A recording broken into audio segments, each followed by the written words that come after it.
ल हिजो भएको गेममा Manchester United 3 Liverpool 2 what a match that is what a match एकदमै बवाल म्याच थियो होइन युनाइटेडले फर्स्ट हाफ चाहिँ बवालै खेलेको हो होइन बवालै एकदम बवाल खत्रै खेलेको हो सेकेन्ड हाफ चाहिँ अब लिभरपुलले पेलेकै हो लिभरपुलले पनि फेरि प्रेसर दिएको हो युनाइटेडलाई final score Manchester United 3 Liverpool 2 अब यो म्याचमा के भन्ने पुरै बवालै थियो गेम होइन अब Manchester United next season champions लिगमा जाने पक्का भइसकेको छ यो म्याच सकेपछि माइकल क्यारिक कर्नरमा यो टिम बवालै खेल्न थालेको छ बवाल म्यान्चेस्टर युनाइटेड फ्यान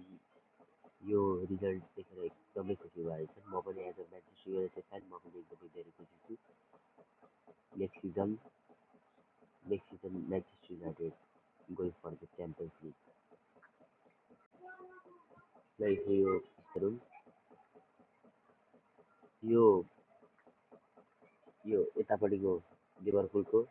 यतापट्टिको रेड कलरको म्यान्चेस्टर युनाइटेडको position wise Liverpool far better than Manchester United होइन के अरे म्यान्चेस्टर युनाइटेडको पोजिसन 37 लिभरपुलको पोजिसन 63 एकदम बवाल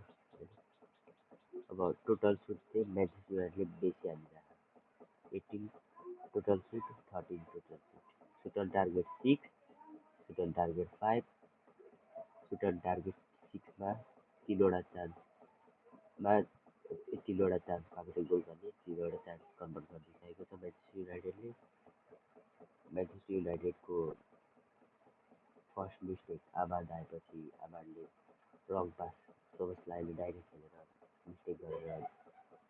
गोल खाएको छ सेकेन्ड हाफ चाहिँ ल्यामेन्सले तिनजना लिभरपुलको टिम अट्याकरहरू ट्राइङ्गल पोजिसनमा पर्दा मिस पास खेलेर मिस्टेक गरेर सेम गोल खाएको हो त्यो पास खेल्नु नपर्ने हो मेरो हिसाबमा नाउ